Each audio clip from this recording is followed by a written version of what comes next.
Prime metro की शुरुआत से पहले सीधे चलेंगे इंदौर, जहां अंतर्राष्ट्रीय गीता महोत्सव के उपलक्ष्य में मुख्यमंत्री डॉक्टर मोहन यादव कार्यक्रम को संबोधित कर रहे हैं। इसके आधार पर गोपाल मंदिर के मुख्य गर्भगृह के बाहर बना हुआ भाईजाबाई जी ने जो मंदिर बनवाया, राणोजी सिंधिया के बाद महाजी के उस शासनकाल का सबसे कीमती एक तरह से वो रत्न हमको मिलता है।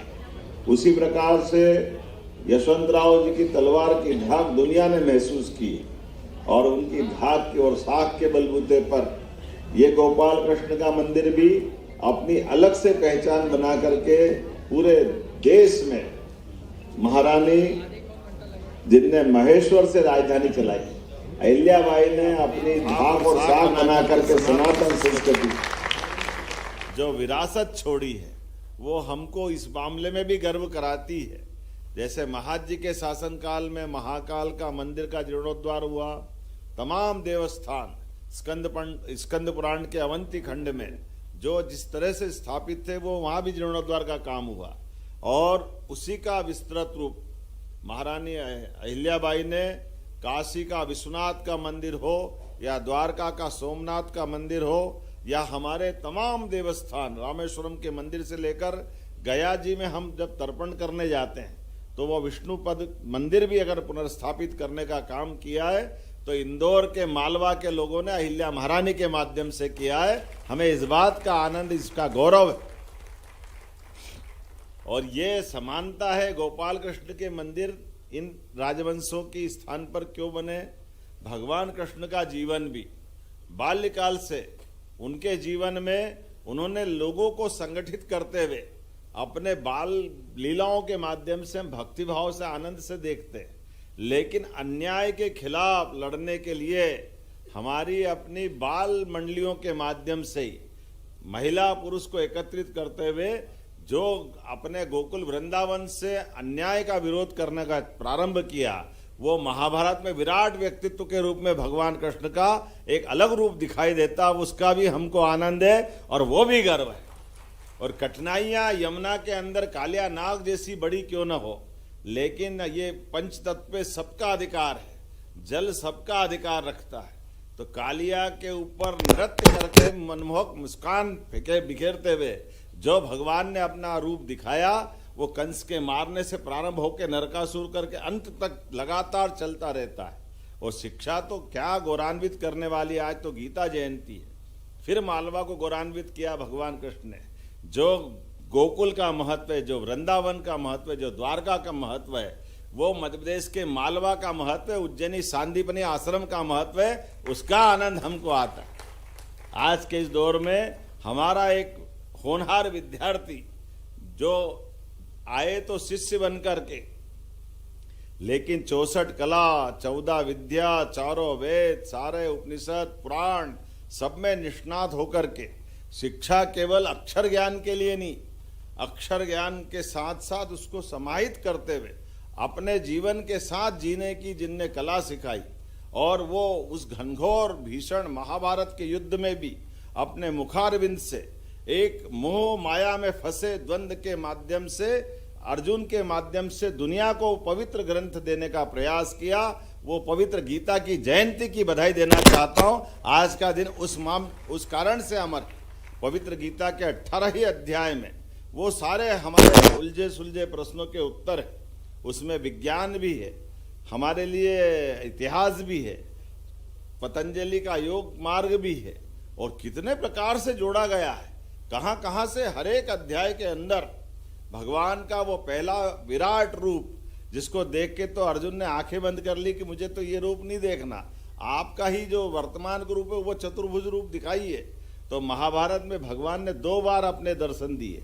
एक पहला वाला दर्शन जैसे आकाश अनंत है, इसका कोई और छोर अंत दिखाई नहीं देता है। जैसे हमारी ये हवा का रूप, हवा आंखों से दिखाई नहीं देती लेकिन एहसास कराता। तो पहला रूप तो वैसा था कि उसको समझ में ही नहीं आया अर्जुन को कि ये क्या दिखा रहा हो, क्या देखूं क्या नहीं देखूं। उससे भयाक्रांत होकर के जब उनने विनती की कि ये भगवान रूप आप तो अपना जो है उसी को बड़ा करके दिखाओ, तो अपने भक्तों पे भगवान कैसी कृपा करते हैं ये हमारा 11वां अध्याय बताता है कि उनने उस रूप को समेटा और वही अपना विश्व दर्शन रूप अलग प्रकार से दिखाया, जिसको आज भगवान का वो विराट रूप दुनिया याद करती। महाभारत के युद्ध में होने वाले बाद के परिणाम को वो प्रत्यक्ष अपनी आंखों से देखते हैं कि जब कौरव के महारथी दौड़ते हुए उनके मुंह में प्रवेश कर रहे हैं, उस विकराल रूप से चारों तरफ से जो उनका अपना स्वरूप बना वो वाकई अद्भुत था। तो जीवन से मृत्यु का भय खत्म करने के लिए भगवान कृष्ण ने जो ये पवित्र ग्रंथ दिया, हर एक बार हर एक तरह से ये 3 प्रमुख मार्ग, भक्ति का मार्ग, ज्ञान का मार्ग और कर्म का मार्ग, तीनों मार्गों से मोक्ष की प्राप्ति होती है। ये विराट व्यक्तित्व के माध्यम से पवित्र उनके मुखारविंद से जो गीता की उत्पत्ति हुई, ऐसे गीता की जयंती के अवसर पर अगर मध्य प्रदेश सरकार के माध्यम से पहले तो जोरदार अभिनंदन श्रीमान नरेंद्र मोदी जी का करें, श्रीमान नरेंद्र मोदी जी का, जिनके माध्यम से हमारी स्मार्ट सिटी योजना के आधार पर ऐसे गौरवशाली अतीत को जुटाने के लिए उनने पर्याप्त धन दिया। तो सच में स्मार्ट सिटी, अंग्रेजी का स्मार्ट तो भले ही होगा, लेकिन गौरवशाली गर्व करने के लिए ऐसी कलाकृतियों को लेके आए जो उजाड़ अखाड़ा पड़ा हुआ था, पता ही नहीं चल रहा था कि ये कैसा भग्नावस्था में था। लेकिन अब अंदर आके दिखता कि इससे सुंदर तो पूरा भवन अपने इंदौर में नहीं हो सकता। कितना अच्छा लगता है, कैसा आनंद आया है। इसलिए यहाँ लाइब्रेरी भी अद्भुत बनी है। ऊपर हमारी वीथिकाएं हैं जहाँ वीर भारत न्यास के माध्यम से भगवान कृष्ण की और बाकी लीलाओं के लिए अलग अलग चित्रांकन पूरे देश की शैलियों में है। वहाँ असम से लगा करके नागालैंड तक, मिजोरम से लगा करके मणिपुर तक, और उत्तर से लगा के दक्षिण, पूरब से लगा के पश्चिम, सभी शैलियों के माध्यम से अपनी गौरवशाली वीथिकाओं में चित्रों के आधार पर अपना अतीत पे भी गर्व कर सकते हैं। और उसी के साथ साथ ये भव्य सभागार, हम सब जानते हैं कि राजवाड़े पे आने की इच्छा तो बहुत होती है। राजवाड़े पे हमारे लिए बाकी के साथों में हमारे अतीत के गौरवशाली पृष्ठ पे ये गीता भवन की जो सौगात मिली, सच में महापौर जी और पूरे मंच को और दोनों मंत्रियों को भी बधाई देना चाहता हूँ। जोरदार ताली बजाए कैलाश जी, तुलसी जी और हमारी पूरी सरकार के लिए। जब हमने सरकार बनने बाद कहा कि हम अपने श्री कृष्ण पाथे भगवान की जहाँ जहाँ चरण रखे उनको तीर्थ बनाएंगे, तो जाना पाओ में भगवान को सुदर्शन चक्र परशुराम जी ने दिया। रमझेरा के पास माता रुक्मणी का हरण का घटनाक्रम जुड़ता है। उज्जैन का सांदीपनी आश्रम भगवान की शिक्षा स्थली कहलाता है। और गरीब अमीर की दोस्ती का सबसे बड़ा पवित्र केंद्र हमको नारायणा में मिलता है, जहाँ भगवान ने सुदामा के साथ अपनी मित्रता का एक अलग प्रकार का इतिहास रचा है। उसी के साथ साथ जब ये गीता भवन की शुरुआत हो रही तो प्रदेश का गीता भवन, यद्यपि गीता भवन बहुत सारे हैं, हमारे समाज आधारित कई सारी रचनाएं बनी हुई है, लेकिन सरकार आधारित इस भावना के आधार पर हमने निर्णय किया है नगर निगम, नगर पालिका, नगर परिषद, नगर पंचायतें, नगरीय निकायों में हर जगह पूरे प्रदेश भर में गीता भवन बनाए जाएंगे। गीता भवन का लोक क्या आपको है आकर्षक बचत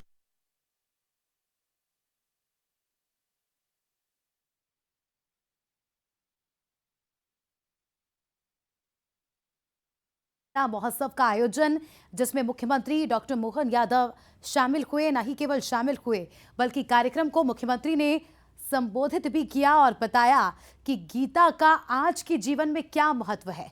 देखिए, गीता महज एक धार्मिक ग्रंथ नहीं है, बल्कि श्रीमद् भागवत गीता हमें जीवन जीने की शैली बताती है। बनाए जाएंगे, गीता भवन का लोकार्पण होगा, जिसके माध्यम से कला, संस्कृति, इस प्रकार की गोष्ठियां, विचार के विषय, सभागार की उपलब्धि, ई लाइब्रेरी, सभी प्रकार के बच्चों को साथ वो गीता भवन अपने अतीत के गौरवशाली पृष्ठ के साथ भविष्य में आने वाले सभी चुनौती के प्रश्नों को जानने समझने के लायक बना करके उनके भावी जीवन को भी उत्कृष्ट करेंगे। इसलिए गीता भवन के साथ एक और चीज जुड़ी है। आज गीता जी के 15वें अध्याय पुरुषोत्तम योग या पुरुषोत्तम योग के माध्यम से 3 लाख से या गत वर्ष हमने भोपाल में लाल परेड ग्राउंड पर 3500 बटकों के साथ गीता पाठ का बड़ा कार्यक्रम करा था, उसका वर्ल्ड रिकॉर्ड बना था। एक दूसरा रिकॉर्ड बना है, आज 3 लाख से ज्यादा गीता पाठी बच्चों ने पूरे प्रदेश के अंदर जोरदार अभिनंदन करे, अलग अलग श्रेणी के आधार पर। पंजीयन भी जिनका हुआ 5,84,000 और वेबसाइट विजिट की 12,79,210, कक्षा 6 से 8, 9 से 12, दिव्यांग, सामान्य और कारावास के बंदी तक को सबको मौका दिया। और पुरस्कार भी इसलिए 88 लाख के पुरस्कार दिए जा रहा है। जोरदार अभिनंदन करें। अलग अलग प्रकार के हमारे अपने 6 से 8 की कक्षा वाले 12 पुरस्कार, 9 से 12 वाले 18 पुरस्कार, दिव्यांग के 6 पुरस्कार, सामान्य के 22 पुरस्कार और कारावास में निरुद्ध बंदियों के लिए 30, इस प्रकार से 88 अलग अलग पुरस्कार दिए गए हैं, जिसके माध्यम से 23 नगद पुरस्कार है जो लगभग 5,31,000 के। जोरदार अभिनंदन करें पूरे भावना के लिए। और नगद राशि जो 2 पुरस्कार दिए जा रहा है दोनों स्कूल वर्ग के लिए, वो 1-1 लाख के पुरस्कार है। जोरदार अभिनंदन करें इस माध्यम से। नगद पुरस्कार एक जो 51,000 राशि का है, एक नगद पुरस्कार, लेकिन दिए गए 3 है, इसको 31,000 का दिया है। कितने प्रकार से जोड़ते हो आप भी, गजब कर देते। जोरदार, कल्चर मिनिस्ट्री वाले भी गजब कर देते। और देने के लिए भी आपने कहा कि जो बंदी है, अगर वो आज बंदी है तो कल उनके परिवार में भी आय के साधन बढ़ना चाहिए। तो ये गीता जयंती के अवसर पर 20 ई रिक्शा देने का भी पुरस्कार का जोड़ा है। जोरदार अभिनंदन करें इस माध्यम से। और युवाओं के लिए ई बाइक, 30 ई बाइक देने के लिए जोरदार अभिनंदन इस माध्यम से भी करें। उसमें दिव्यांग भी है, सामान्य भी है। और लैपटॉप 15 लैपटॉप 80-80 हजार के 15 लैपटॉप। जोरदार अभिनंदन को। क्या गीता जयंती मन रही है, क्या क्या नहीं छोड़ा है, सब तो जोड़ा है। आज अपनी तरफ से वाकई आपको बधाई दे रहा हूँ। और 11-11 हजार के 17 पुरस्कार। जोरदार अभिनंदन इस माध्यम से भी करें। नाम हो बढ़ुआ तो लंबा हो जाएगा। आज तो मैं केवल ये देख देख के आनंद ले रहा था कि इतना अच्छा कार्यक्रम, पर इंदौर वाले जो करते हैं वो सबसे बढ़िया ही करते हैं। और ये कल्चर मिनिस्ट्री वाले भी कर रहे हैं, साथ में उनको भी जोड़ना पड़ेगा। मध्य प्रदेश सरकार इंदौर से अलग नहीं, इंदौर के दौर से लगा करके मध्य प्रदेश का दौर माननीय मोदी जी के दौर से निकल कर जुड़ के चल रहा है। जोरदार अभिनंदन मोदी जी के लिए भी करें। आज के इस अवसर पर महाग्रंथ गीता संकट में बल, संघर्ष में आत्मबल, उलझन में सारथी है और अंधकार में अटल साथी। मन को स्थिर करें, मार्ग प्रकाशित करे, कर्तव्य का बोध कराए। ऐसी भगवत गीता को सत सत प्रणाम, बहुत बहुत धन्यवाद। मोक्षदा एकादशी और गीता जयंती की हार्दिक शुभकामनाएं। बोले गोपाल कृष्ण भगवान की। तो मुख्यमंत्री डॉक्टर मोहन यादव को आप सुन रहे थे। रुकेंगे।